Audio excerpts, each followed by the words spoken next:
What's up? What's up? What's up, Facebook fam? Welcome to Evening Tea with Gail and her girls. And you guys, we took a little sabbatical because everybody has been doing their best. When I say doing their best, I'm surrounded by some phenomenal women, and we all took a little break. You guys, thank you so much for joining us. Make sure that you're hitting the share button and letting everybody know that Evening Tea is popping off. Hi, Johanna. How are you? Thank you so much for joining us.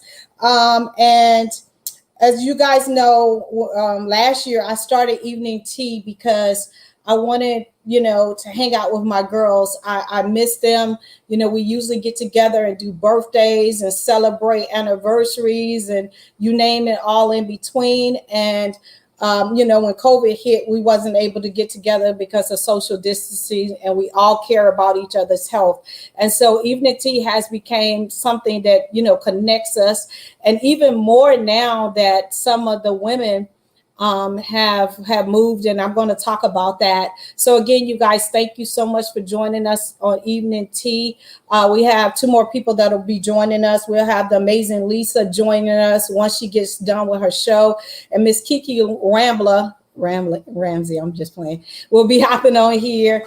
So again, thank you guys so much for joining us. And as you guys know, I get excited to be around and surrounded by women who support each other, lift each other up, and we're never too good to, pitch in and help each other with all these projects. And like I said, God didn't give me natural sisters, but he gave me some amazing sisters that cover me when I'm weak, and I can literally say that I can pick up the phone and call somebody that can help me do something.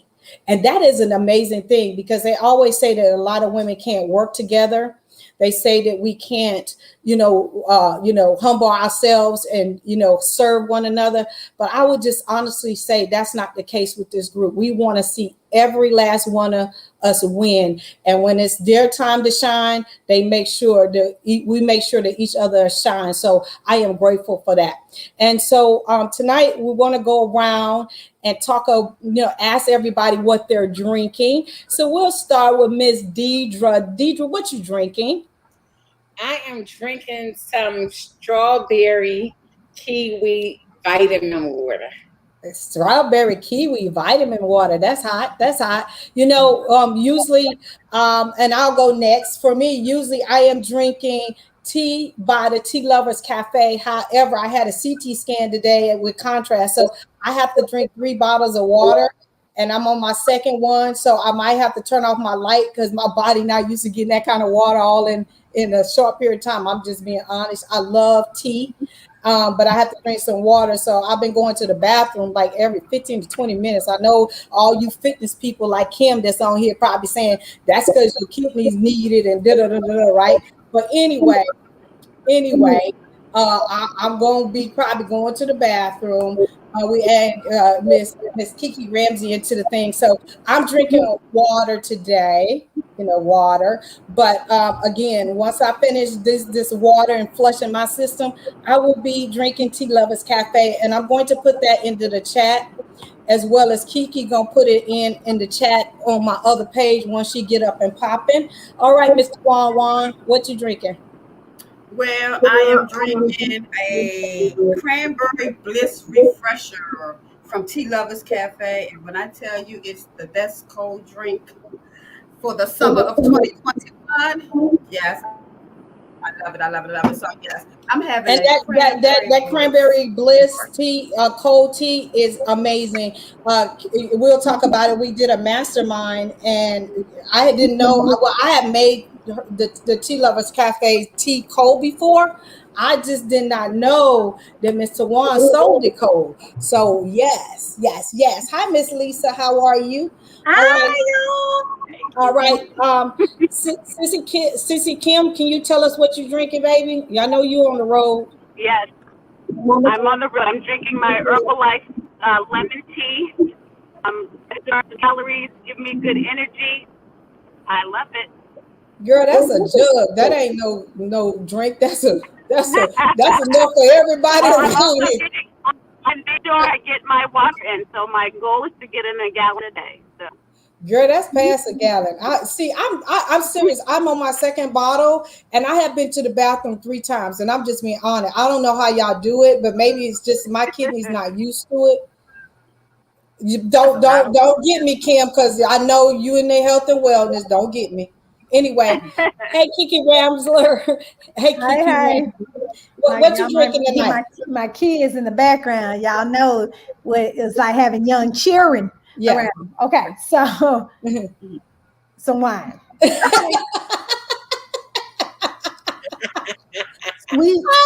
Sweet red Roscata. I was wondering where she was going with that, but I get it. All right. Hey, Miss Lisa, I know your show was amazing. What you drinking today? Actually, I'm drinking Gatorade. Amen. I don't know if that's healthy or not, but yeah, I'm drinking a little Gatorade in my Lunch with Lisa cup. So okay. Yeah, I'm trying to do better. Yeah, we got to justify to Kim. We feel like, we in trouble. No, but no, seriously, like I said, we're not in trouble, but now I had a CT scans today just to make sure my hip is good. So I have to drink some water to get the contrast out. So again, you guys, thank you for joining us. Kiki, if you can just make sure any comments that's coming on my regular page, we do it. And I just I always start off by congratulate these ladies because like I said, I am so blessed to have you guys in my life. And then we're going to dish some tea. Is that okay with you guys? First of all, happy anniversary, 11-year anniversary to Miss Lisa Dub Washington. Congratulations. Woo, woo, woo, woo, woo. Yes. I didn't kill him. Yeah, because usually, you didn't kill him. Usually we would, be celebrating all together. Happy anniversary to my sissy Kim. 36 years in the house. She been longer than everybody on here. Yeah, what I'm talking about. 36 years and she did not kill him. So yes, right. I bow. Longevity, I love it. Our sister Valerie's birthday was on the 27th of July. She's not on here. Our sister Candace's birthday was on 8/5. She's not on here, but we want to wish them a happy birthday. And again, like I said, if we was all together, we would have been celebrating and having a good time. We want to celebrate Kiki's move. She's finally in her home, girl. She bought a house. For all you people in the ATL, Miss Kiki Rambler is there. And then she has an anniversary. We won't be on evening tea, but she has an anniversary coming up on the 16th on Monday. How many years? 18. 18. Yeah. So she got that going on. Miss Shawn Mason. Well, now it's LaCour, whatever. I don't even know how to say it. LaCour. She done got married. She all in Dallas and everything. So, Sean, I know you busy, but congratulations on that. We got Mr. Juan Lowe. She's launching her second book. Amen and amen, amen. Everybody needs a little TLC, which we all do. Miss Gail Crowder. Yes, Miss Gail Crowder celebrated 33 years with Mr. Crowder. And I love him. Amen. Yes. He ain't kill her. And he ain't kill her. Guess what? He ain't kill her. Whatever. And guess what? I became a GG 2 weeks ago to Mr. Giovanni Christopher Crowder. You guys know, you don't understand. It's been a struggle behind the scenes, but I have a grandbaby, and I'm so excited. And he is so precious. I hope y'all done seen some of the pictures of him. And we want to wish Miss Deidre a happy anniversary. How many years? I missed 23. 20. That was celebrated on the 8th of this month. Congratulations. Yes. And also, you guys are in the Atlanta area. I hope I'm not pushing something that's closed. She's having her Wives on Fire escapement on the 20th and 22nd. So you guys, we'll put the link in there when we get done. If you want to go in there and put it on there, Deidre, that's great. It's not too late to register. I think VIP is closed, correct? VIP is closed, but you can still come to Atlanta and join her. And I just want to say thank you guys so much for joining me here on Evening Tea. So y'all ready to dish some tea? Yeah. Well, let me just tell you, it seems like we haven't met in a long, long time, but it's been over a month, to be honest with you. So, did y'all hear, and what do y'all think, that LL Cool J then came out and said that Tito Jackson is his biological father? Look how y'all looking. Did y'all know that? Say it again. LL Cool J, LL Cool J, like came the out. LL Cool J. Yeah, hard as hell. LL Cool J came out, and no, he came out and said that Tito Jackson is his biological father, and that when he was young, they made him and his mother sign a non-disclosure agreement, and the agreement has ran out. He literally grew up and hung out with the Jacksons on 2100, whatever that. No, in California, at their house and everything like that. And if you pull up the photo, you can see it on YouTube. If you pull up the photo, him and Tito Jackson look just alike. Wow. I know Kiki's doing it now, I'm sure. Yes. Really? Yes. Mm-hmm. I wouldn't have guessed that one. Wow. Yeah. Do you see it, Kiki? Yes. They look just alike. I don't know if I can share. Can you share your screen on here? Can I share my screen? Hold on, shorty. Yeah, if y'all look it up on y'all phones, y'all see it. He look just like him. He do. Really? Yes. Look it up. LL Cool J is Tito Jackson's son, and they look just alike. Hold on. I'm gonna share my screen. Hold on. I don't know how to. I got it. I'll show it to you. Yeah, but no, hold on. seriously, they do. And you can hear him talking. He said he's just tired of not being. Do you see my screen? Yeah, I do. Oh, are you logged into her account? So No. But do you see? But do you see my screen? I see it here, but I don't know. You got it. You got to highlight it. There we go. There you go. Y'all see it? Wow. Oh wow. Yeah. Wow. Oh, That's them. They do.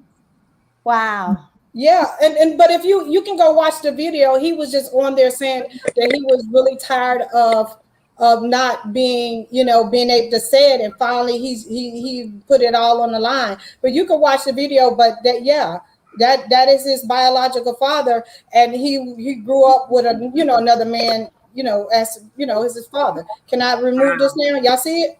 Yep. I can stop sharing. Okay. Wow. Yeah. I'm gonna sip some Gatorade on that one. Lisa, yes. Look. Yeah, I think I want to go get some wine. wow. I mean, not strong enough. What? It's I'm what? never speechless. What good is that to deny your son? And I guess they never thought he would be. Maybe they didn't think he was gonna amount to much, but he did, and you still denied him. Yeah. What? Well, and that's horrible to think that I don't want to claim you because you might not amount to much. I don't know what the full circumstances, because he has not came out. LL Cool J has not came out and said what the full circumstances was. He was just saying he was tired of being denied of his birthright. He was tired. Kiki, you I don't know, you went off. Okay, anyway, he was tired of being denied of his birthright. He was tired of not he was tired of, knowing that he grew up with the Jacksons and not being able to claim his Jackson. And he said that J stands for Jackson. Oh, so okay, so I got a question. So does everyone know this? And evidently everybody knows that he was Janet biological. And Reby and everybody know that this is their really? Yeah. Mm-hmm. it must have been some creeping going on. That's the only thing I could think. It had to be, because I don't know, but I don't know the reason why he hasn't came out, because remember, he was under a non-disclosure for a long, long time. But the thing was that for years, but he just had to be 50, right? Huh? Ain't he like 55, 56? Yeah. Yes, that's a long disclosure. Good gracious. Yeah, But non-disclosure. you know what, Lisa? that non-disclosure probably expired a long time ago. He probably has now just decided I'm that going he's to gonna say say something. something. Because as you go through different phases of your life, and he like, I'm Right. bound by nothing now, and probably had to tread water, have some discussions, and do some things because coming out with this is huge. Because us six up here like this. What? Y'all I was would have looking. I would have never made the That's connection. crazy. Like, But Well, wait, y'all the see the resentments, and when y'all get off here, you can look at it and listen to the video that he did. But you could just tell that he was just like, I can't hold this anymore.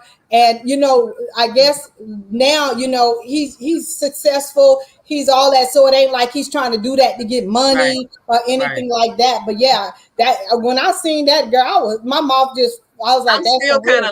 still kind of lost. That's gonna have to sink in for me. Yeah, I mean, I was lost too, and he said Kind of like, really? that's what the J stands for. It stands for Jackson. And But evidently, I would go with Kiki. I mean, and of course, we don't know any of the circumstances, and we all know it can be any kind of circumstances behind any kind of situation. Because there was a man who was with his mother, who was proclaimed to be his father, or we assumed him to be his father. They might have never said he was the father. We might have just assumed he was the father. but it could, But I want to say is, why deny your child though? but people do I'm it every still day having though. To want men deny children every day. But we what's he? know that, but they also came from a family where they had a father figure, crazy as Joe was, and maybe that's why he didn't want to be a father. Maybe he didn't want to be like Joe. I don't know. But it's just to deny your child. We all know that every child need both of their parents, regardless. I don't care what the circumstances is. But that is interesting. That's very interesting. And I wonder what kind of relationship they have now. And that would be nice to see what Tito has to say now that it's out. Yeah, because it would be the first time that we heard Tito say anything. Because I have never heard. Well, I think they probably You got a point. You got a point. You got a point. We have never heard Tito say much of anything. We have a really good relationship. I think they probably do. I mean, you think so? This day and time, we'll find out. Ain't nobody at war like that no more. Look, we just trying to stay alive. Well, believe it or not, it ain't changed for some folks. You would think it would, but I don't know. I would be curious because I'm thinking with that kind of disclosure, were they able to do that? Like, how do you get to, especially him going through teenage years, how did you make him comfortable with not saying anything? And when you're going through adolescence, it seemed like that would be a battle. Like, I can't say who my dad, you know what I'm saying? Especially if he's trying to get in the music business and he's doing all this and he actually has connections that can, you have to remember when LL Cool J came out, he was in his teen years. Right. But I'm thinking that in that stage when you're trying to make a name for yourself, that's a plus. Now, it doesn't have to be a negative thing. But if you're in a family like that, I would think that you should be able to, I don't know, maybe behind the scenes they were still helping them, but how do you keep that secret while helping them? So that's just, I'm really interested. Yeah, I'm just kind of curious as how does that work? I mean, I guess this is rich people problems. I don't know. Well, there's some broke baby daddies that don't want to come on the Well, yeah, but I think the circumstances are probably very different. Okay, but I think the thing to do back then was keep secrets, baby. Like that was the thing to do. Like, they all had so many secrets because of, I mean, any little thing. Tito, he had the prime of his career. He can't be seen having this baby. There's so many reasons why he probably did that. And, we do stupid things that last for a long time. That's true. That was profound. That was profound. I mean, but do y'all remember when they said Janet Jackson had a baby by one of the barge? Do y'all remember that whole? And then you don't know where this baby went to. You don't know anything. So kind of like Kiki say, people may have made some provisions, and they were making. Excuse me, y'all. They were making. Yeah, Tabby, the cat. sit down. Tabby, sit Right. down. I'm telling you, that cat That is was a whole out of cat. control. That was like a whole cat. No, and she back over there. Tabby is very disrespectful. Okay. Look, she has yet to understand because she's my co-worker. She doesn't understand She about ain't your staying on her coworker, she a side. cat. He Yes, said, okay? "This is my house." Okay, I live here. This conversation, because No, See, see, I Tabby live is here. not your Another coworker. secret. She a cat. Who She's shares my family. desk every day at That's work. a coworker. As my co-worker. So Family. she's my co-worker. Family. So She ain't. she doesn't She have Family. any etiquette. She doesn't Quit have telling, her Family that, can't be. quit telling her she's your coworker because she ain't. She a cat. She's You know? family. Family can't be co-workers. I'm sorry. Mm-hmm. Yeah, Anyway, she don't bring in not a good she don't mix. bring in a It's not check a good either. So mix. you're right. Yeah. Anyway, That's her house. She can walk wherever she want to walk. That's what she said. all right. I got a question for y'all. I got a question for. I know all of us get our hands and feet done, right? But would you be okay getting? You know how the long nails are in. You know all the stars are wearing the long nails with all the different designs. Do you know the new thing is to get your toenails done as long as your nails? Would y'all go with that trick? Kiki, fix your face. I mean, It's everywhere. Wait a minute. Say that again. They do what? They get their toenails done as long as their nails. So if their No. nails is 3 No. inches, their toenails is 3. No, seriously, No. Kiki, you can pull it up. pulling it up. No. I don't even want to see that. Hold on, let me show y'all. Hold up. I'm about to. No. It's a no. I It's a can't no. make it up. Y'all know I'm into fashion, but I was like, I just couldn't. You know, my brother That's would not call that. fashion. That's not fashion. My brother would call that skid row because there's no shoes that can accommodate them toes. That's a no. It's a no. I'm gonna But your toenails will hang over top of your shoes. And like, how do you get in your tennis shoes and No, stuff like that? you don't. You wear sandals. Yeah, Is that all even cute? Look, No, that's not even cute for your toes to hang off your shoes, let alone a nail. It's the new trend. So if you got 3 Don't inch claim nails, it. you Don't have claim 3. Okay. Don't claim Kiki, it. you about to show it? Don't claim it. They must be 25 and younger. I cannot imagine. I cannot. Look at that. Look at that one right there. I cannot. You got that French tip toe. That No. French toe tip. Kim, would you do it? that look Hold nasty. on, look at this one. Hold on, look at this one. No. Absolutely not. And there are No. some older, like more mature women, like our age group, that have done No. it. You see them, No. and it's disgusting. No. I'm gonna cut my camera off now. I'm gonna cut my camera off. Hold on. Okay, this the best right here.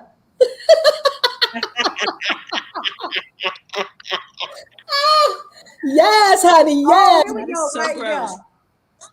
Oh, wow. Serve it up, serve it up, serve it up. I'll be back when y'all take that down. I can't. Look at that. Somebody stubbed their toe. Oh, right here. Oh, she blinging. Stop. That's enough. That's enough. That is enough. Lisa can't even look. Yes, That's enough. honey. Yes, serve it up. Yes. All right. You want me to take it off? Mm-hmm. Yeah. Uh-oh. Okay. Yeah. Yeah. Don't behave. Don't behave. Okay, Lisa, That's you coming back? I'm back. That's nasty, though. I can't. I just wanted to see if anybody, when I seen that, I was like, So the question is, if one of us showed up like this, who gonna tell us? Me. Is somebody gonna say something? I'm going to say something to you. I was What like, you gonna say? What she gonna say? you straight I'm saying, ghetto. what is wrong with you? What is wrong with you? That's not cute. That's what I'm saying. That's not cute. I will tell you that is not cute. Actually, I the might thing not is- even say anything. I might just look at you like, You gotta What? say something, Lisa. You can't just let people roll around like you sure can't. Not with me. Look, if somebody got in my car with that situation going on, there's no room for that. I don't have room in the end for that. No room in the end. when I seen that, no, seriously, you know, I'm in this fashion group because y'all know I used to be a stylist and all this kind of stuff. When they showed, I was like, that can't even be real. Like, what shoes? You can't even buy shoes to accommodate that. All of their feet was hanging over. They didn't have no shoes on. Because I mean, I couldn't imagine going and sitting in the pedicure chair saying, "Give me 3-inch toenails like my finger." I just couldn't imagine doing You couldn't have a job. You must not have a job. I just You work from home, Lisa. Look, don't let me look. I'm not going to say anything. I do, and your toes still should be. Your shoes should be bigger than your foot. Your shoe, your feet. Look at I can't even explain it. Your feet not supposed to be going over your shoe. You know, it's not supposed to go. My brother used to call that skid row. He like any woman with skid row, I don't fool with. I was like, what's skid row? Ain't working. He said, when your feet hanging over your shoes, they too little. I could imagine that your feet really hurt, because how do you even walk and do that? Because I don't even get, like, you. It seems like you be trying to hold on to the shoe to keep it. Right. Talk about a cramp. What the frog? What the frog? Right, Kim. That's what I'm thinking about. Your toes gonna start doing like this because it's trying to grip the shoe to stay, because it's sliding. And then, like, how big a shoe do you get? Because, like, if I get a 3-inch toenail on my toes and I wear size 6, do I go up to a 7 or a 7.5? I mean, I'm not understanding. At least you need a 10 for 3 inches. Yes. Oh, yeah, you're right. You're right. You need not. I can't use that math, so you know I couldn't do it. Plus, you need not do it. I would never wear my Ugg boots if I did something like that. That's what I'm saying. How I'm going to do But that? you can't even put your feet in shoes when it comes to that. There's no way possible. And how is that cute? How is that cute? How is that cute in a sandal? How is that cute in a sandal? That's not cute. Who wants it? That's like claws. Who wants to see? That's just ridiculous. Oh my God. Okay. I need some. You pour me a glass of red wine. I need some wine. Yeah, this Gatorade ain't doing I got you. I just can't. Don't shoot the messenger like y'all didn't think LL Cool J was Tito's son. I'm like, where you getting these stories from today? Because I swear to goodness, that nail thing got to go. That's got to go. Yeah. She said, Johanna say New York and Philadelphia shoes too small, old school talk. Anyway, I'm telling y'all that's the new trend. So when you start seeing people do it, don't say that we didn't talk about it first, because that's the new trend. I don't want to see anybody doing that. I hope I never witnessed that a day in my life. Yeah, that won't be a good day for me. I don't want to see that. I don't want to see that. No. Because what do you do with that? Nothing. I never understand people who have them long clogged nails and they be curling over like that. I'd be like, seriously, how do you wipe your behind? I just want to know, how do you wipe your behind? How do you wipe the same way the people been skipping brushing their teeth? Wait a minute. This conversation is going real left. All I was saying. That statistic said that 64% of people admit that since COVID been going on and they've been wearing masks, they quit brushing their teeth. I can't believe that. I cannot believe that. I refuse to believe that. No. These are like, yeah, we talked about this, y'all. We talked about this, and again, y'all didn't believe that Tito was LL Cool J's daddy. You didn't believe about them claws until you seen it. I don't have no reason to make that up. Kiki is not. Well, then the title of tonight should be Unacceptable. Just nasty. Unacceptable. There's no. I don't want to believe that. That is crazy. I don't know why anybody would think it's okay. They wearing a mask. You ain't smelling their breath. That's what are you talking about? They're brushing for you. Anything. Brushing them for you. So let me ask this question. So if they're not brushing their teeth, are they bathing? I can't answer that question. I would guess probably. I would think, I mean, people probably skipping bathing too since they ain't got to go out of the house for 2 and 3 and 4 days in a row. I want to switch the topic real quick because this is getting very we can switch topics. I got some more topics. This is getting real ugly. Let me just tell y'all. Let me just tell you. I am Olympic fan. I love to see people at the highest level perform. I was crying. I was running. I didn't play volleyball. I didn't did everything for the Olympics. I'm so sad it's over. I can't wait for the Paralympics because I know I'm gonna even cry even more.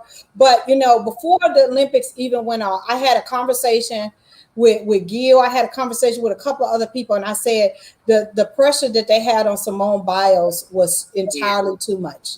I said she's young. I said the whole entire Olympic team is on her shoulders, and I said I don't see how she's going to make it with that on there. And when she decided to say that she needs to step back for her mental health, people went in on her.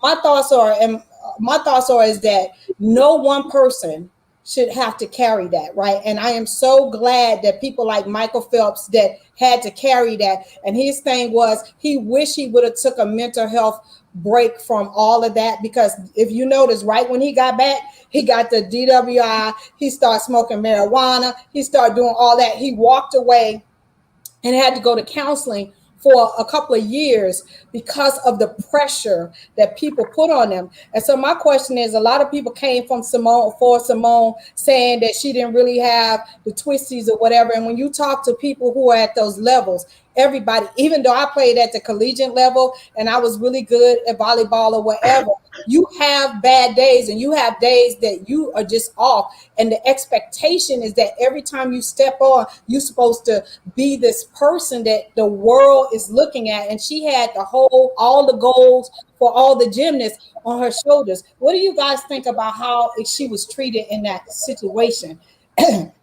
Well, I think that of course some people came for her, but I do think that she got a lot of support, and she got a lot of support from the Olympics as well. But I was listening to Simone Biles, and she said that one of the things that happened is that she had one of her biggest triggers ever there. And when they all went through that whole sexual scandal thing with that coach and stuff like that, I honestly think that that's what happened. And so that triggered her just being unable to compete. And that was her mental health. And I think that was a trigger for her. And she just couldn't move, she couldn't move forward. And so, but you're right. She has a lot of pressure, got the whole USA on her shoulders, all of that, in addition to being triggered, from a crazy situation that happened to her and, her teammates and stuff like that. And she did the right thing. And so I didn't see all the backlash. I did see the support that she got from that. Well, she got a lot of backlash and a lot of the sponsors and all this kind of stuff, because everybody sees dollar signs instead of the person, right? It's about the money. Just like the young lady, the tennis players, I forgot her name, but just like when she said she needed a mental help, all the people all in the uproar, because see, you a money machine. And just like they build you to be up on top, they will tear you down in a second. And look what happened to our girl, the track runner. Sakari, not Sha'Carri. The one who's the most decorated, huh? No, the one that lost her mother, the young girl that just lost her mom. No, that's Sha'Carri, but the one who's the most decorated track star ever. I don't remember her name, but I know who you're talking about. That's not Florence. Her name is not FloJo or something like that. Just this year. No, this year. Oh, young girl. Okay. Why can't they get that? Felix. Yeah, Allison Felix. Like they even dropped her. Her pay over 70% when she got pregnant, and then she was having all those complications. So she had to then go build her own brand of shoe because Nike dropped her because she could not come back within the 6 to 8 weeks. She lost a lot of blood or whatever. And what I love, like, thank you for bringing that up. What I love about Allison Felix, Nike dropped her, and so she went and built her own shoe brand that's paying her more money than she was when she was working for Nike. The other thing is that she went and she's making advocating for professional athletes who are mothers, because she said they take away your insurance, they take away everything if you're not able to perform at a certain level. And they don't do that to men, right? They don't do that when they get an injury or something like that. But when a woman has a baby or something like that, they drop their endorsements, they drop all of that. And I love that she came back, and because they told her she was too old to run. She had a baby. She went. All these young girls was at the top of their game. But honey, when I tell you she went to the Olympics, she showed up and showed out. I was like, you go, Allison. So she has set a whole entire different precedent for women professional athletes, and I love that. I really do. I love it. I love And it. sometimes crazy things have to happen for us to create our own. Yes. Right. And that's what happened to her, because otherwise she, could have got to a place where she retired and just didn't have her own money or anything like that. And so it's unfortunate what Nike did, but sometimes God shows up in really mysterious ways, right? In order for us to step out on that limb and do what it is that we know we were meant and we were born to do, but we had to get pushed off in order for us to actually make a move. Things happen for a reason. And everything's a lesson. So, I think that was all of these things that are going on with these ladies in the Olympics. It's like an exposure moment. So now you start to see where the line is. You see who is in this to support you and who sees you as a dollar sign. And then you move accordingly. It hurts and it's a lot, behind it, but now it's being exposed more and these ladies aren't standing for it. And mental health is to me, in connection with this pandemic, I think people are running scared from mental health issues. They're terrified of it. And now more than ever, that's their way of, to me, trying to deny what they may be feeling. Like, no, you can handle, everybody's trying to behind the scenes pretend like there's nothing going on. And more people are saying, no, this is real with your Olympians, your whatever. So now people are tripping like, okay, I used to think it was people that ain't got no money, poor, whatever, they going through them issues, but not these people. It's always a category that you think, and not those people. And then when those people start having problems, you just like, oh, wait a minute. I think people are scared. They scared, so they fought back by just hating. What would you be mad at somebody for because they need to take care of themselves? How does that? Well, and also the level of her her flips and stuff had never been done by a woman. And she was saying that she was getting what they call the twisties, and in that field people understand what it is, and it's when your mind and your body is not lining up. And she said, I could have really hurt myself really, really bad trying to keep pressing forward. And she's like, if I would hurt myself, I would be good to nobody. That Tabby is out of control. Did y'all see her just walk by? That Tabby is out of control. You can't miss her. Yeah. All right. So what do y'all think about our president catching flack for his birthday party? They said that he caught a lot of flack for having his 60th birthday party. They were saying people didn't have on masks. They were saying he had too many people there. He was a spreader, and he was supposed to be, he's supposed to be the president pushing masks and inoculation. But they didn't have social distancing and all this kind of stuff. But on the flip side, he had a COVID event planner that everybody was there that had their inoculations and all this kind of stuff. So he was catching hell. Well, this is my thing though. Aren't we this is where I get confused with people. We always like we talked about the other president because of whatever, and then you talk about this president, but situations are different for different people.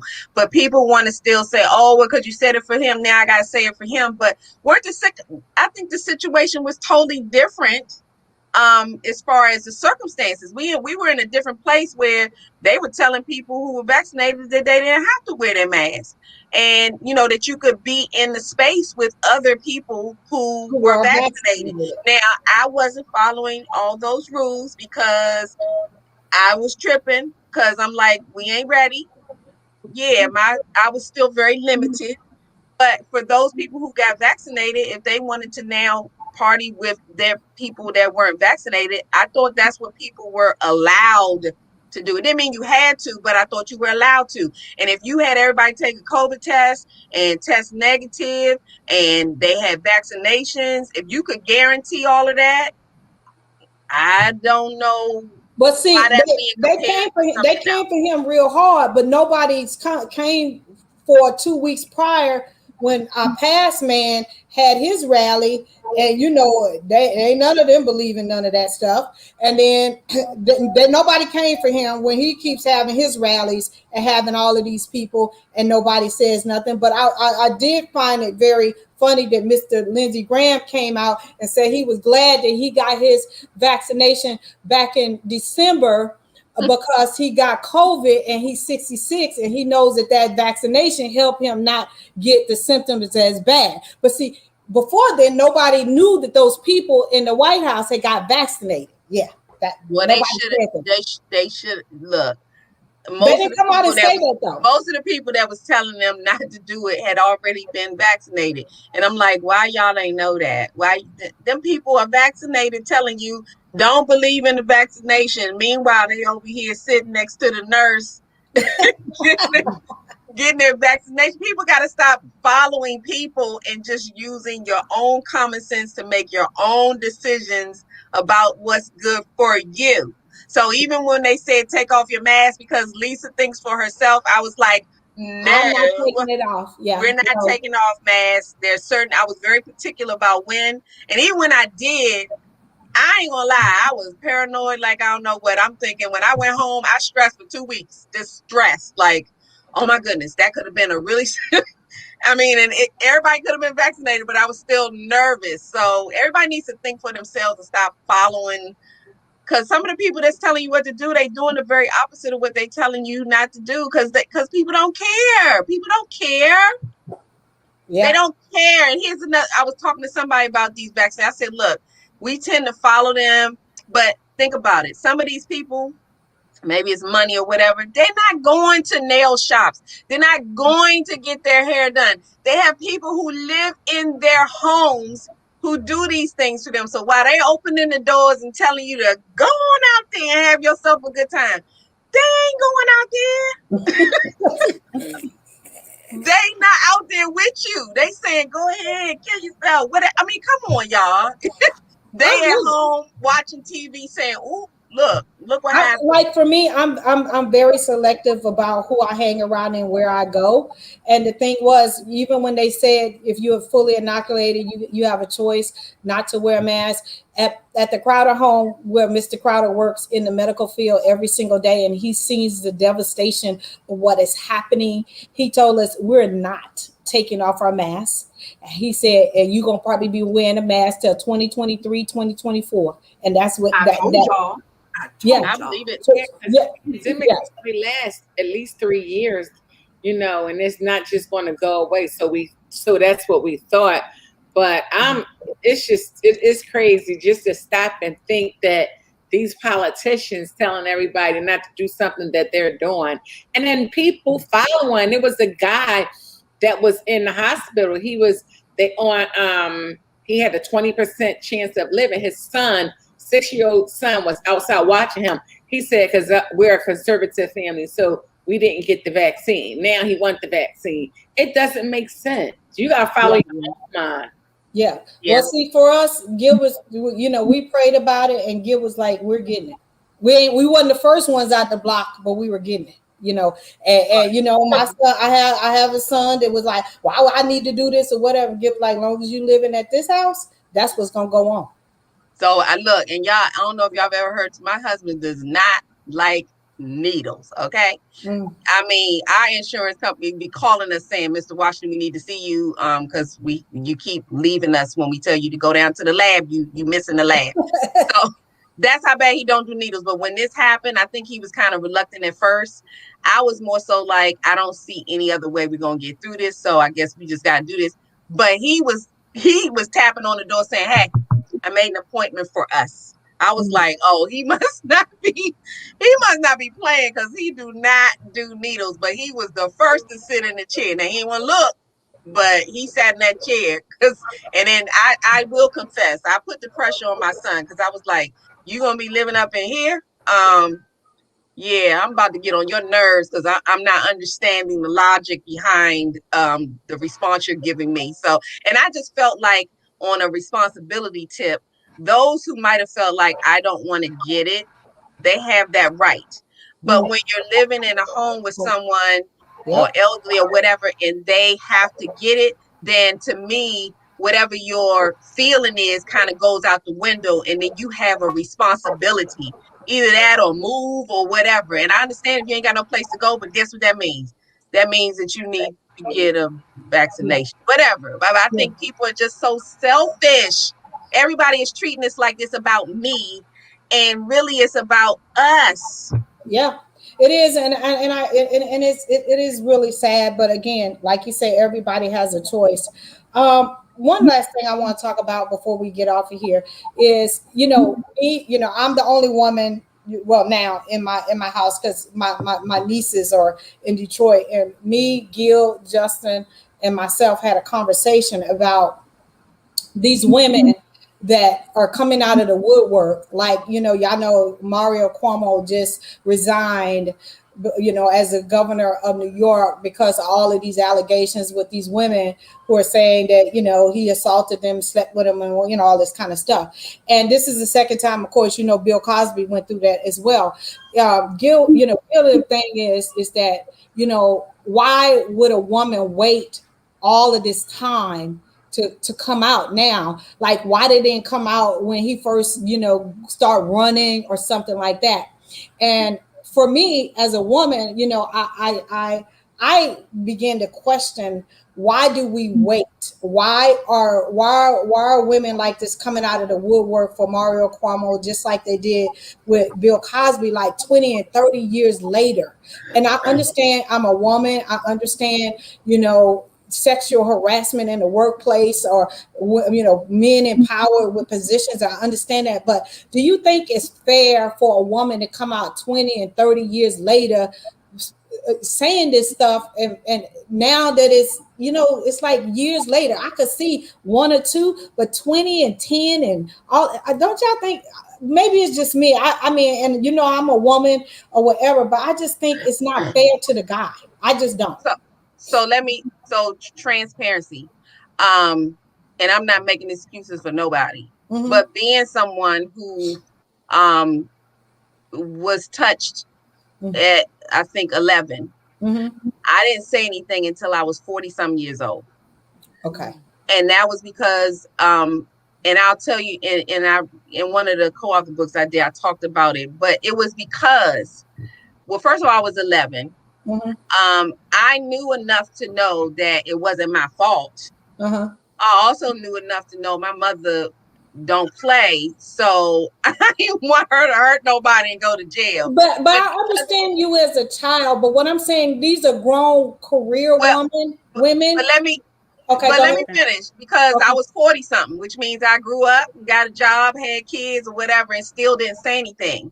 But I went through a transition of first deciding that I didn't want that noise for my family. I didn't want it. I mean, it was like, and then I always compared my situation to other people's situation. You see Lifetime and all of this drama, and I didn't have all that drama. When that happened, I just didn't go back. And, I stayed away from, going to the house and all that kind of stuff. And my parents never knew anything. And I think when I got older, I felt like I'm good with this. It hasn't messed me up. I'm not one of them lifetime stories. I ain't losing my mind. I'm good. I've done good things in my life, and I think I tricked myself into thinking that I handled it and that I don't need to do all of that. And then when I started to write about it, I started to realize that what happened 40 years ago played a distinct role in my communication with my now husband, with relationships. I had issues with, trust issues, all those kind of things were starting to resurface.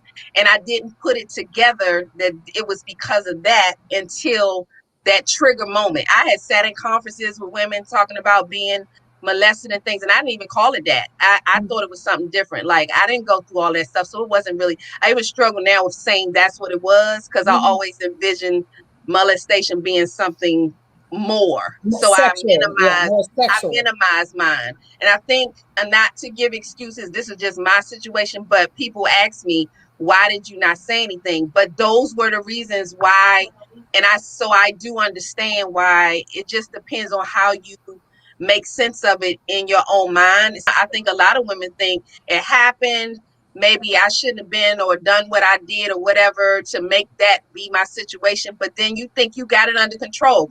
And a lot of us talk ourselves into thinking we got stuff under control, and we really don't. But once we figure it out, it's a whole hot mess. And now people are looking at you like, I mean, what took you so long? But I don't know that you can put a time on people realizing those triggers. I don't know that you can put a time. Well, Lisa, thank you for telling me, giving me that perspective, because to me, I was just like, if I had been, if I was Mario Cuomo, worked for him, as his secretary or whatever, and he was getting ready to move from one position to the governor, I think I would have came out then. You know what I mean? Not let him do a couple of terms, or I guess for me, I've never been in your shoes, but I'm just like for Bill Cosby, like 30 years, like when he was building his empire, they could have crushed that years ago. You see what I'm saying? Like, but that's not your motivation. You know what I'm saying? Like, I think that Right. it probably happens to a lot of people. And if you just like, okay, well, somebody did something inappropriate to me, that won't happen again, and they move on, they're not looking to blow him up so that he can't run next year with it. That's not even their motivation. They just want to move on and get away. So I think a lot of women probably move on and don't say nothing, or they just don't make it as big a deal as it may be for whatever reason. So, and not giving excuses on either end, but I just think it's how you manage it in your head that determines like when you say it. Because I didn't want to yes, I was a kid, but I didn't want to get the man. I wasn't looking for somebody to hurt him. I just knew that I needed to stay away. So I didn't tell nobody. I held on to that for 40 years. And when I told my mother, only reason I chose to tell her was because it was going to be in this book. And I didn't want her to read the book and be like, what in the world? And found out that she went through some of the same things and never said nothing to me either. oh wow. So Kim, what is your thoughts about that? It's Since you profound. from New York. I mean, I feel on both sides. Like, I'm grateful that he stepped down, and that he said, okay, I don't want this to be the distraction any longer. We need to govern, and we need to manage what's going on. So let me remove myself so I'm no longer the focus. I like Lisa's perspective that, maybe the ladies who've come forward, they didn't have malintent. Now, maybe the Bill Cosby, some of that could have been malintent. You know what I'm saying? When we think about how people of color are treated versus non-people of color.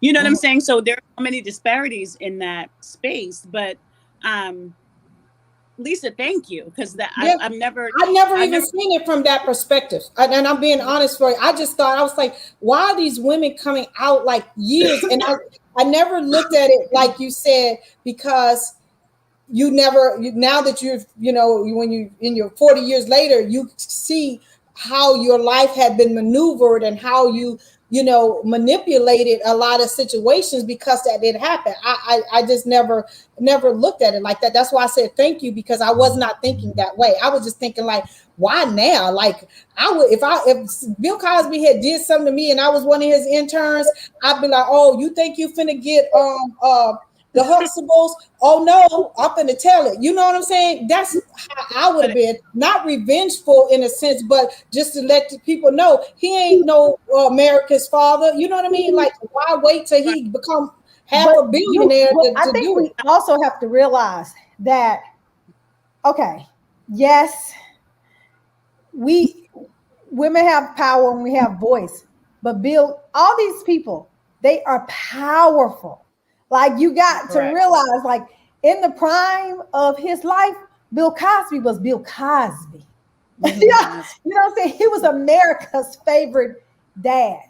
You don't just make accusations on America's favorite dad at the top of his career, right? Like, and it might be the same thing for Cuomo. So I think that a lot of times women are scared, and it does take a lot for them to come out. And I love this conversation because, Lisa, you just showed a different side of what this is and how mental health even plays into this, because we bury things a lot as women. Like, we just take it and we stuff it and we strong, right? How many times y'all heard we strong, especially she a strong Black woman, all that, but yet still we ain't that strong. We hurt, we feel just like anybody else, but we're very good at masking. And sometimes it shows up terribly, right? Like, bad.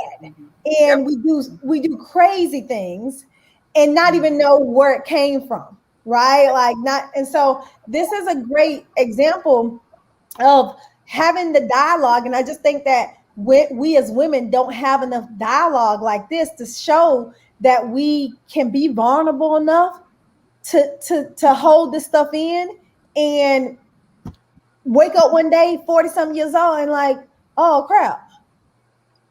Yeah. Because the real answer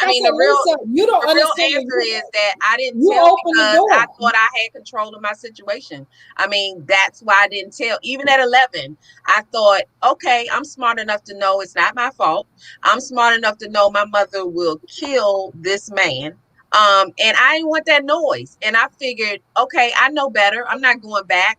And I want my life. I want what I had. I had my parents and I had a wonderful life. So it's like, why would I want to put a monkey wrench in that for something that I can now control and never go back? So in my mind, I felt like I dealt with it and it didn't damage me because I didn't continue to do it. I didn't beat myself up about it. I didn't do any of that. So I thought I was good. And it wasn't until I got older and started to learn who I was and just in relationships and things like that, and started to really kind of, and it wasn't like somebody said something to me. It was just like I started to think.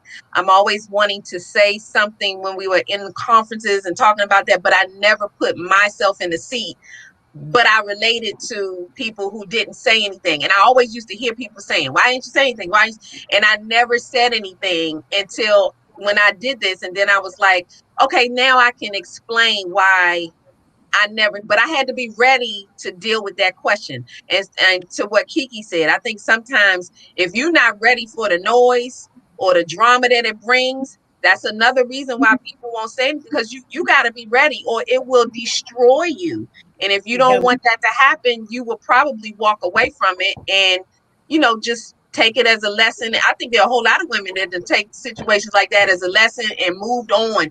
I would bet you that there's a whole lot more Me Too's that have equated it to a bad situation as opposed to one of those situations. They really minimized it, because that's what I did with mine. I minimized it. What do you think about your mom having I know a lot of times people, hold on, Kim. Hold on, Kim. Go ahead, Deidre, and then we'll come back to you, Kim. Go ahead. I know a lot of times people go through things, especially back in the day, and you didn't, like a lot of stuff is just coming out. And we hear it from wives every day. Things happen in a marriage, and it's not the husband, it's because they haven't dealt with their issues. Like Lisa was saying, she didn't deal with it until she was in the adult. Well, I'm number 10 of 11 children, and my mother never, like, we weren't allowed. I couldn't even sit on my dad's lap. Like, we couldn't sit on no men's lap. We weren't allowed to spend a night out. I didn't know what that was about. The girls, the 5 girls had the second floor, and the 6 boys, well, whatever boys was left, they had the third floor. We couldn't go up there, and I didn't understand that. And when I got grown, my mom was telling me because so many things happened, and she was just trying to protect us. So you just don't know. It's so many things. And then, like Lisa said, if she would have said something, the family would have went to war. It would have been a war, especially with, we crazy about our children. I can't say about the others, but we create time for our children. And Oh yeah. Okay. My mom would have gone to jail, and I wasn't having that. So it was like, okay, she raised me to be strong enough that I was like, nah, I got this, mom. And I never told. She cried when I told her, but so I couldn't really. I didn't give myself excuses for, how people, when they don't tell, then they feel guilty because they didn't tell. And I refused, when I finally realized it, I refused to allow myself to feel bad about not saying anything, because I know why I didn't say it. I just know. So and I'm okay with that. I am, because it came out when it came out. Okay, Kim, I'm sorry. You can go ahead and go. I'm just sorry.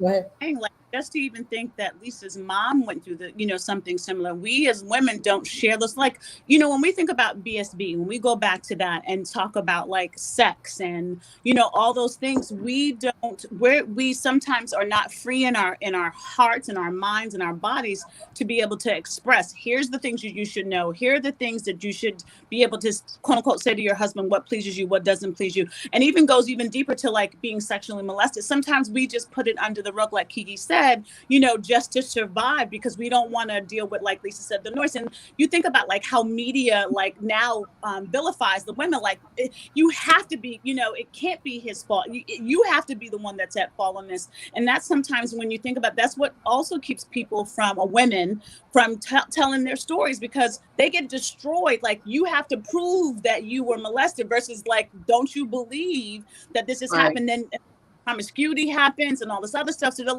they look at your life as you being a promiscuous woman or whatever. And so they tie that to, maybe why you wanted to get after the man or, accuse that person, versus like, let's dig deep and peel the onions back and realize what was at the core of why the behaviors have happened. And, just the whole, like, there's so many like down deep stuff that we just don't, as women, sometimes don't share.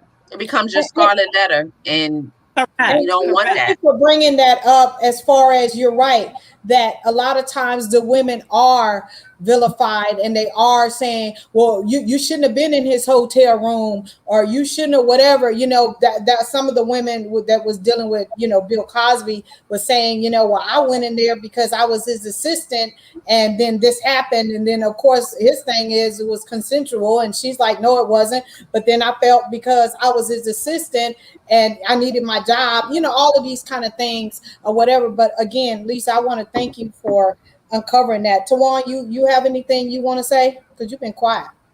Well, a couple of things. Lisa, thank you for being transparent and sharing, because you definitely showed another perspective. But you also got to look at it, Gail, that women still are not valued, period. And that just goes back to the conversation we were having about the women at the Olympics and how you do something different from them. If they still don't value women. So when women know that they're not valued, and they know that their voice doesn't matter, it makes it very hard to try to come up against a Cuomo or a Bill Cosby, because they're going to be believed more so than the woman. So first of all, when people don't even think we have any worth and value, and if you really go back to our history, so I really have to just deal with our history, because I don't know no Caucasian history. Our great grandmothers were raped and forced to deal with it. Yeah. Get up, feed kids, feed other people kids, and do it and act like it never happened. Yep. Our men were forced to watch their women get raped and pretend like it didn't happen, And if they fought for them, they either got killed or they were sent away, and then families were separated. So to some degree, for African American women, women of color, we have learned to sometimes ignore and press some of these things down and carry that, because we know some of the devastation. First of all, we've been trained to do it. Let's be very clear. We've been trained to handle that kind of trauma with no assistance. Because let's be real clear, our grandparents and them didn't get anything. They didn't get to go to a psychiatrist. They didn't even get to say they had anxiety behind it. All they got to do was work and not complain. So all that has been passed down. So I think when you say it's unfair to come back 30 years later, I think it's unfair to have to live with something for 30 years and couldn't open my mouth and tell nobody. And they wouldn't even believe that it happened to me, because I'm automatically devalued because I'm a woman. So and again, I thank Lisa for giving me a whole different perspective, because literally, with my boys and my husband, they were like, yeah, and they gonna believe him, and look at him, and he, all this kind of stuff. Bill went to jail, he's stepping down, and da da da da da. But at the end of the day, I didn't look at it from that perspective. I just was stuck on all of these years later, right? And again, I wasn't in your shoes, so therefore, I was looking at it like, I wouldn't have waited, but I don't know if I would have waited if I would have been in those shoes. You see what I'm saying? Right. Thank you for allowing me to put on another pair of shoes that I wasn't even thinking about. Absolutely. I mean, it helps me because, like I said, I still struggle with even calling it what it is, because I was so good at even, and just think about that, even girls at such a young age, thinking that you can't go into a neighbor's house and wait for your friend to get ready so that you can go outside and ride your bike. And this happened. And I mean, and it was just like, what in the world is happening to me? But my mother had done enough that I knew, even at that age, okay, it's not your fault. I didn't walk away thinking I had done something wrong, but I also knew what would happen if I told. And I figured that I was safe. I mean, really what happens is sometimes, and it might be a weird way to look at this, but I'm just sharing what I went through. I felt like I was saving my family. I felt like, why should I break up what's going on in my family for some nonsense that a grown man brought me? But I loved the family unit I had at that time. So I ain't want nothing to mess that up. I didn't. And I also my motivation was my mama. I didn't want to lose my mama. I did not. For you, Lisa, for you to even know that at 11 is, it's mind-boggling how much we know at a young age. And this hits different for me having small children, right? Because I'm like your mama. Y'all gonna have to put up some bail money, some bond money, and all that if somebody touch my kids. Like, and I knew that about Gene Dove, so it was like, nah, this man ain't gonna make it through this. So I went into savior mode, and that's what happens when the victim ends up being, because you don't want to see. I ain't looking for nobody to get him, because I really thought my mother would kill him. I didn't want to see nobody dead, and I didn't think it was worth me losing, mama, and getting my mother all worked up. So I think a lot of times we end up protecting the perpetrator, and we're protecting our families and all of that. So, and it takes our, it makes us silent. I think with me, it caused me not to speak on things that I wanted to speak on. So I was, growing up, not really quiet. That's how the Power Shut Up came about, because I really didn't say what was on my mind. But that was part of the reason why, because I was training myself to keep things to myself, and life was good. Why mess that up for somebody who didn't mean nothing to me? But you know what? Like I said, I look at you and Kiki, just the trauma that you went through as a kid. I will honestly say I didn't go through any kind of trauma, but Kiki tells a story about how she knew at an early age that she didn't want to be in a crack, living in a crack house, and that she wanted to be successful, right? Like at 11, 10, 11, 12, 13, 14, 15, 16, I was living the life. I had the best life ever, even though my mom was a single parent and was crazy. When I say it was crazy, because she would half kill us. Leave Mama Sharon alone. Whatever. No, my mama was my girl. But at the end of the day, I can't say that I had those kind of things. Like, you know what I mean? Like, you had the wherewithal at 11 years old to say, my life is good, and I know if I do this, I'm gonna lose my mama, or somebody going to jail, or somebody gonna end up dead at 11. Like, my mom wasn't even there, and Kiki in a crack house, knowing that there's life outside of this crack house. You know what I'm saying? Like, I don't know if I would. I guess I wasn't exposed, so I don't know if I would know. Is that making sense? And so I just say, thank God for resilience. Thank God that you gave me. And I want to tell you, thank you for allowing me to walk in another pair of shoes to one's women walking in. Women walking in their own shoes, honey. Yeah, because let me just tell you, I just never, I didn't see that perspective. And we just had this conversation tonight at the table, and I did not have that perspective. So I thank you for giving me a different perspective. And I take back what I said about women waiting 10, 15, 20 years, because that could take you that long to walk in your truth. But I want to say something that Kiki said, because Kiki said something earlier. I don't even know if it was attached to this subject or not, but how we don't tell things that go on, and we keep things and we keep it in the house, and we don't tell things. I remember teenage years, young teenagers, like 13 something. My mother called home and she said, "Who you home with?" And I said, "My Uncle Floyd." She said, "Leave now." What you mean? Leave now. I'm not asking you no questions. I said, go to one of your little girlfriend's house, and whoever house you at, when I get there, you call me. I didn't question my mother. I did what my mother asked me. When I became an adult, about 19-ish, I said, "Do you remember that time?" And then my mother revealed the truth. He had touched another family member, and she was, you won't touch this one. So you leave the house immediately. Did not give me all the information. But going back to what Kiki said, it's so many things that people take to the grave. I think that we could really stop some of this molestation in, this incest in families, if we just open our mouth. I know we trying not to send Big Papa to jail, and we ain't trying to have Big Mama go to jail, because both sexes do touch people. But we don't do a good job of protecting, because you have generations of people who get impacted because nobody ever opened their mouth. And y'all know I was a foster parent for over 20 some years. I had a young lady in my house who it happened to: her grandmother, her mother, her, and 3 of her siblings. Oh, wow. So that was a generational. Grandfather knew that the grandfather was doing it, but was doing nothing to stop it. Wow. And I'm just like, we gotta learn to open up. And it was funny because none of them never told each other.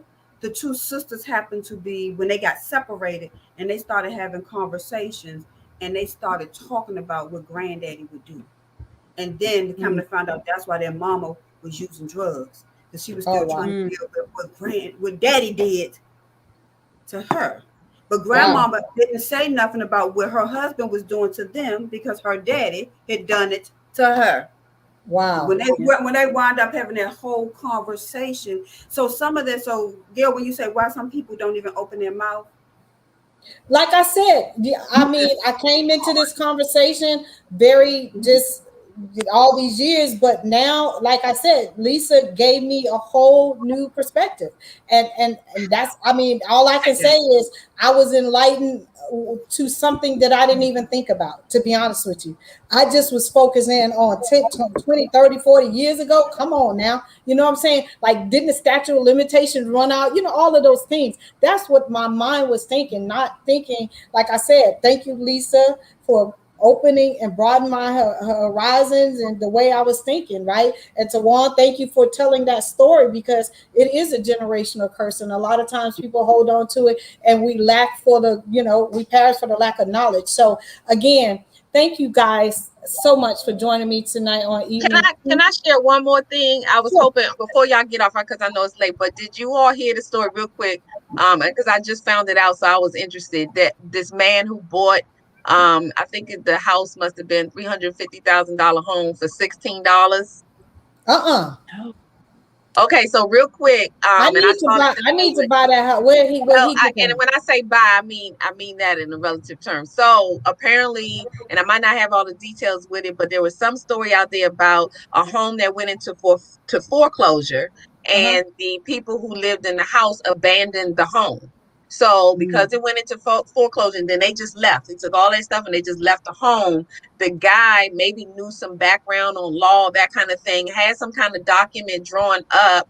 And I can't remember the details of what it's called, but he went and spent $16 and drew up this document, and then he went and took possession of the home. And apparently, if you have this document on file, there's some kind of law, maybe it was just in that state, but because he took possession, it wasn't no running water, nothing like that. But because he took possession, they couldn't ask him to leave. And apparently because he had this paperwork that he literally went to get, that if he stays in this house 3 years, then he will then own the home. But it's his house. They can't make him leave.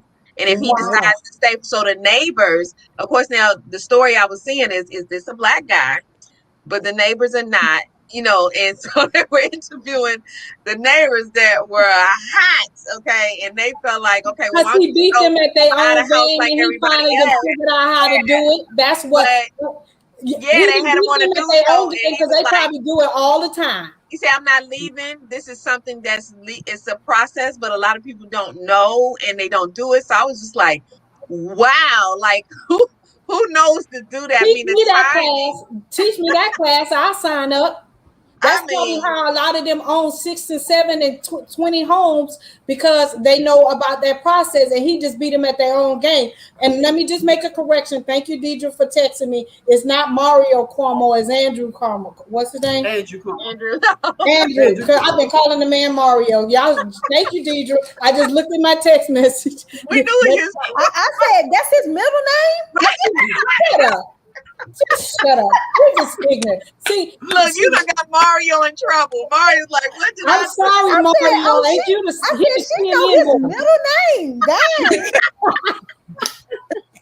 She done had relations with him, Kiki. She done had relations with that man.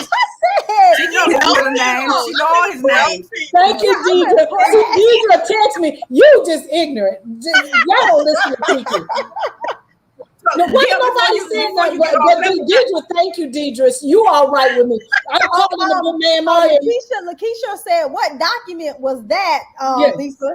I would have to go back and look at it because they had it on the news, but something he went and filed a certain form of paperwork that I don't know what was written on it, but it was something to allow him to not, because they were calling him a squatter, but he wasn't a squatter, but it's some kind of loophole. And I guess if somebody forecloses and then they abandon the property and nobody claims it within a certain period of time, if you go in,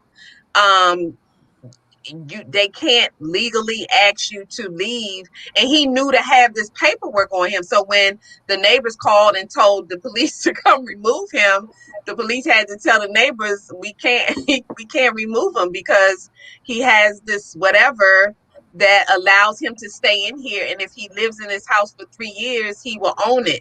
And he knew to do that. And he just said that. This question: do you think the neighbors are upset because he took possession of the house, or you think they didn't want a black man living in the house, or what do you think? You think because all of the above, all the above, A, B, and C. And somebody else just said they beat them at their own game. Yeah. Yeah, he did. But I want to know about that paperwork because I want to get me some of that paperwork. How can you be mad? I mean, how can you be mad? It has nothing to do with nobody. So it's like, how could you be mad? Because he found a legal way to do something. But that's what they do all the time. Hold on, here's another story. Jamil has been telling me about it. He was following this couple in California bought a house.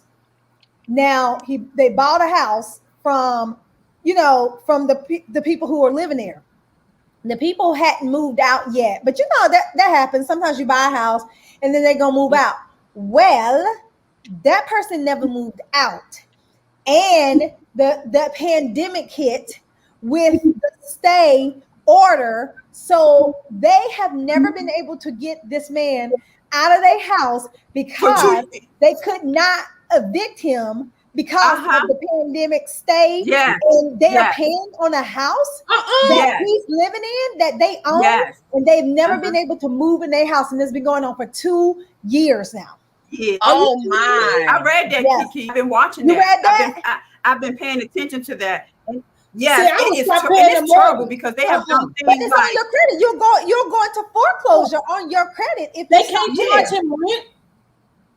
No, they cannot evict him. It's the stay in order, the stay, whatever the stay, the shelter in place or whatever. He ain't gonna sign no lease. So you can't put him on contract because he ain't gonna do it. Why would he do it? No, and they have not. And so in the courts, they've been fighting it in court, and that's horrible. And I think he got a restraining order, so they couldn't come. Because technically he's like a rent child, baby. When I tell you, he would catch some. He would catch some. He might not have been. He catch some hands. He better not ever come out because you don't know it's me, but you gonna get some hands. He would catch some. Oh my God, I couldn't imagine. I'm with you because I'll be like, look, if low down, I'll be like, low down in your boys, you better go. You better not ever come out. You don't be but y'all know he cannot. They cannot turn off. They can't turn off the utilities. They can't do anything. He can get them in his name, but they cannot turn it off, even though it's their house. They cannot turn it off. They can't do anything. I read that article. They cannot do nothing. So what I'm hoping is that the emergency. So to one. I'm wondering if you remember when Biden didn't sign the emergency petition till after it was dead. Till after. So I'm wondering if them couple of days. I wonder if they was able to evict him within them couple of days. But the process of paperwork wouldn't be processed that quickly, would it? I don't know, but I'd be like the po-po. Listen, y'all, they don't.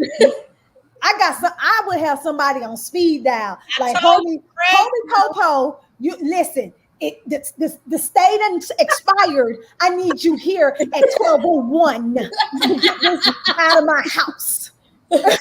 Look, and if the Popo didn't come, I would be going to the neighborhood getting Pookie in them because we're gonna take some drastic measures in this small window of time. We're gonna take some drastic measures. That's hard. That is absolutely horrible. And they're taking advantage of that. For 2 years, you ain't paid no money, no nothing, and I had already paid you because he was the own homeowner, so he got the settlement already. Why would you do that? Why would you? And then you stuck in the house with him?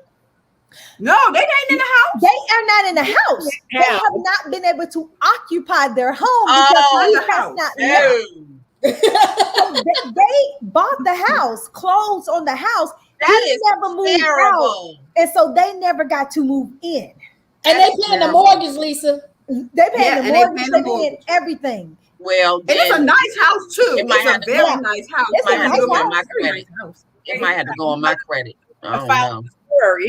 No, Pookie and I would have got the crackheads and they would have had to roll on him. I mean, I just think that some people are just, I was just saying today, people make me sick.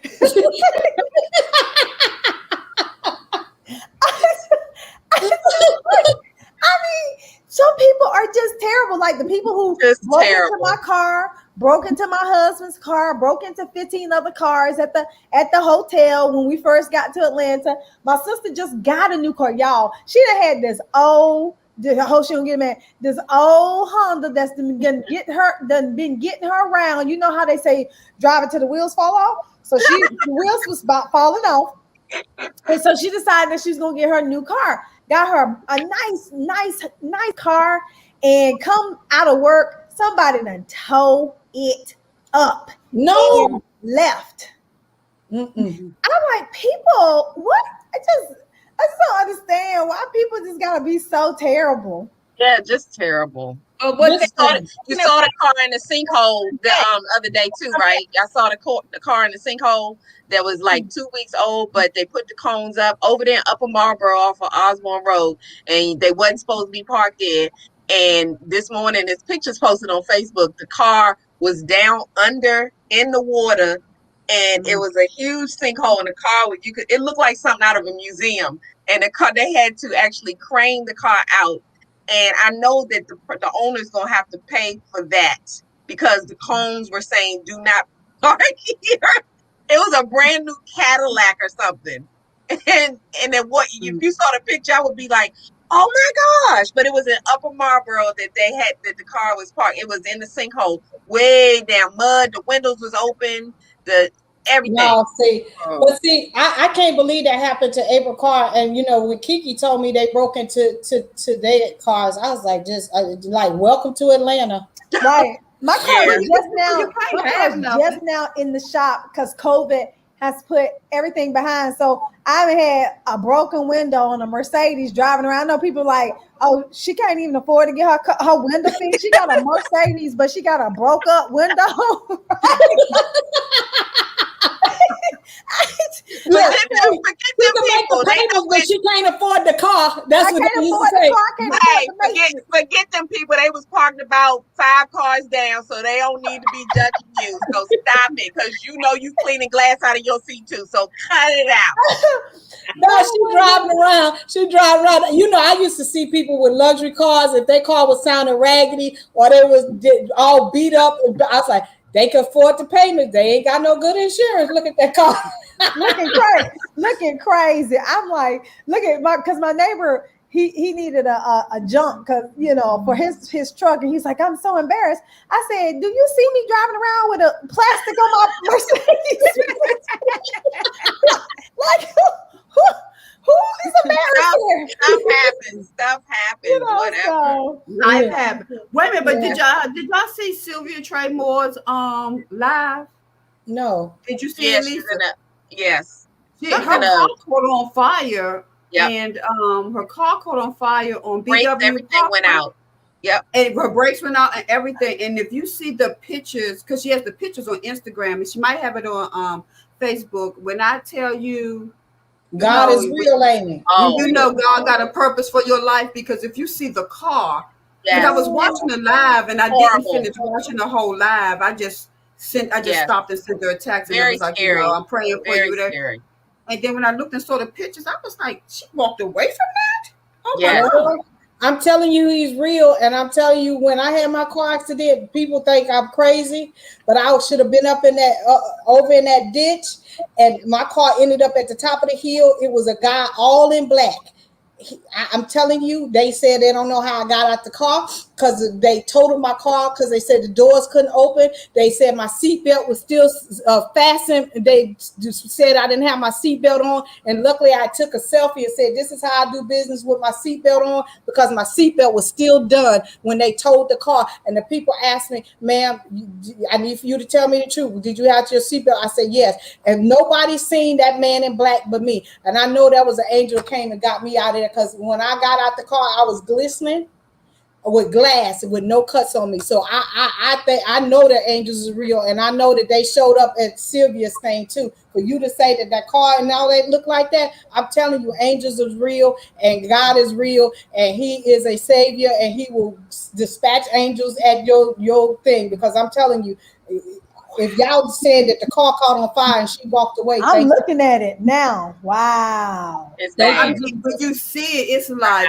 my heart just dropped, and I'm just like, living through it, I can't even imagine. And just driving past and seeing it. And y'all know how dark BW Parkway is out of all the places. 2 lanes. I was like, right. I said to her, I said, God is good. And I said, He still got something for you, baby, because that there, I looked at it, I was like, Jesus.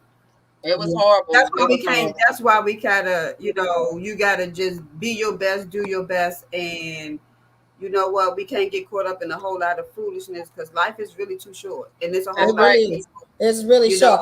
And I'm getting ready to end this evening tea. I love you guys to pieces. Thank you so much for joining us here on Evening Tea.